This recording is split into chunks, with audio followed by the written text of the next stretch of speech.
I'd like to talk briefly about the workflow as you move from your document to a completed EPUB.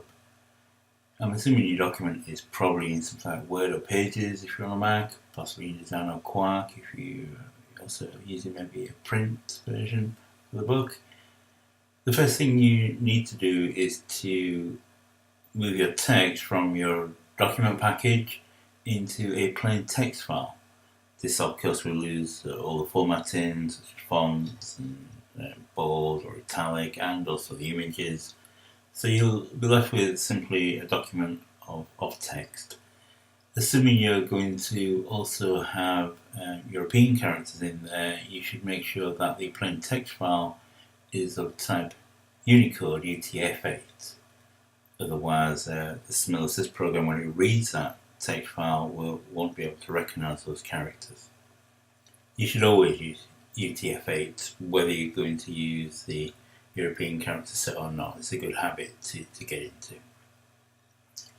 Once you have the complete text in a single UTF-8 document, you then need to split the file into individual pages of text, because in the read aloud format, the book in EPUB form will be in fixed layout, which means there's a one-to-one correspondence between text and pages, unlike a reflowable EPUB where pages are not really relevant, because if you choose a large text font, then page 10 may be the start of chapter 2, but if you use a small font size, the reader chooses a small font size, then chapter 2 may start on page 4 instead. So we have a one-to-one correspondence between text and page number. So each page needs to contain the text in UTF-8 format again, assuming you have European characters. Each page will also have an audio file for the spoken text. I think it's much better to have an individual audio file per page than a very large audio file which is loaded at the beginning of the document. You also need to have what I call an audio times file.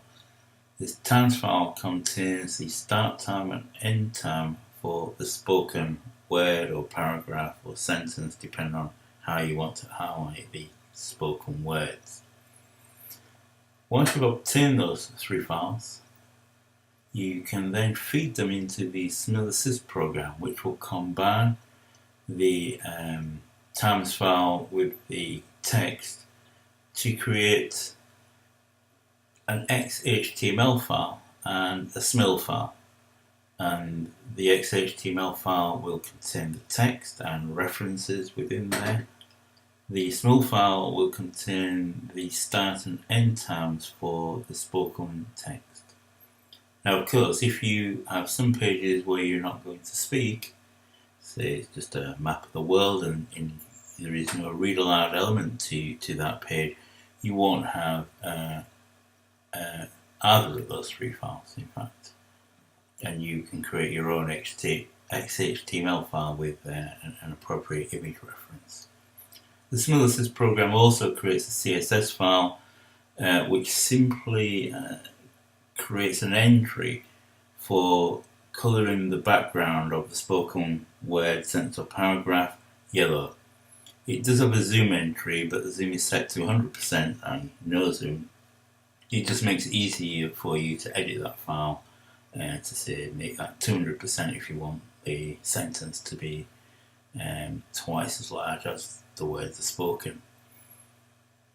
Once you have those three files, you also will need to create additional files, top.ncx, content.opf, and the file structure. Now, the easiest way to do all this is simply to use the sample EPUB directory structure which you have with the program, and to edit those files as appropriate, and that's a much easier way to do it.